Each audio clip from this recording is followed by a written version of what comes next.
নমস্কার বন্ধুরা, দেখো আজ একটু পকোড়া বানাবো। তার জন্য বাঁধাকপি নিয়েছি, দুটো পেঁয়াজ কুচি করে নিয়েছি, এদিকে ধনেপাতা নিয়েছি আর দুটো আলু গ্রেট করে নিয়েছি। আর এদিকে আমি বেসন দিয়ে করব না, এটা ডাল বেটে করব। ওই জন্য মুসুরি ডাল ভিজিয়ে রেখেছিলাম, এখন বাটবো লঙ্কা আর রসুন দিয়ে।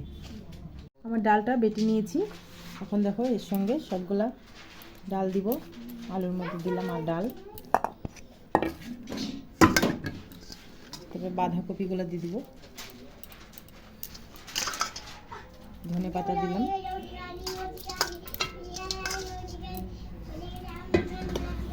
স্বাদ মতো নুন দিচ্ছি, হলুদ দিচ্ছি।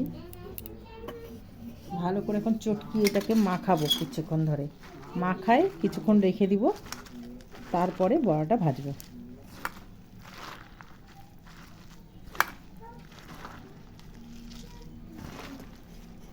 শীতকালে এখন সবজির পকোড়া, বাঁধাকপির পকোড়া খেতে খুব ভালো লাগে।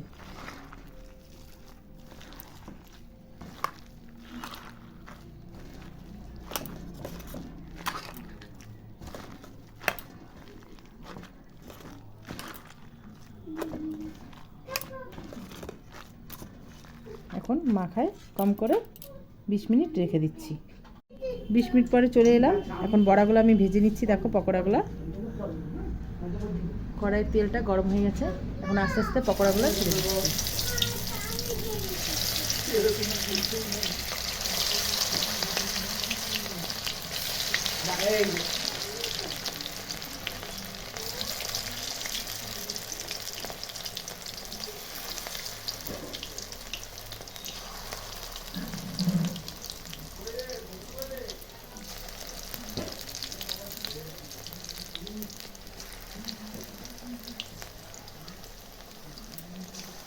এটা ভেজে নিই কিছুটা, তারপরে পরে আবার ভাজবো।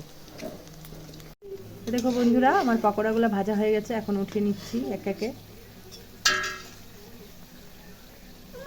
গরম গরম একদম শীতকালে পকোড়া খেতে কি ভালো লাগে না, তাই না বন্ধুরা, বলো তো?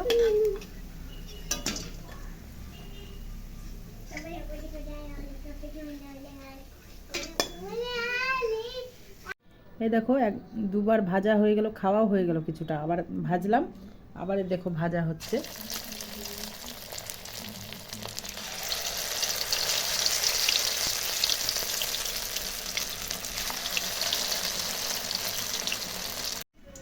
এই দেখো বন্ধুরা, আমার সব পকোড়াগুলো ভাজা হয়ে গেছে, আগে কিছুটা খাওয়া হয়ে গেছে, ওর জন্য একটু কম হয়ে গেল। তো এটা এখন খাচ্ছি আরও। তো টাটা বন্ধুরা, এভাবে ভালো লাগলে তোমরা বাড়িতে এরকম পকোড়া করে খাবে। দেখো বন্ধুরা, আমার পকোড়াগুলো ভাজা হয়ে গেছে, আগেও কিছুটা সবাই ভাজা হওয়ার সঙ্গে সঙ্গে কিছুটা খেয়ে নিয়েছে। তো আমার পকোড়া দেখো তৈরি।